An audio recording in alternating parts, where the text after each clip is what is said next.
At SMT, we focus on the monitoring and detection of issues that may impact a building's longevity and for analysis purposes to learn more about the building.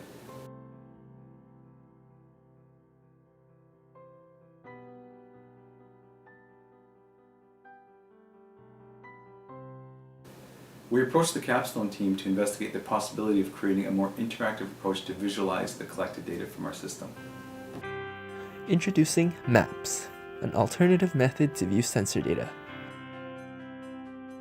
With our desktop app, we can walk in a replica of the building and get sensor data. Opening the UI, we can get data for moisture, building strain, and temperature in the wood.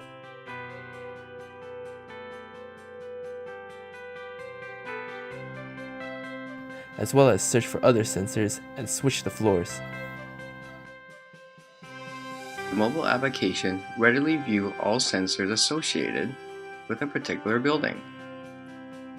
Here, you can select a sensor from the list and view all its applicable data, both graphical and numerical. The easy-to-use navigation system will also allow you to view a particular sensor's location. Here, you can also view the sensor's graphical data.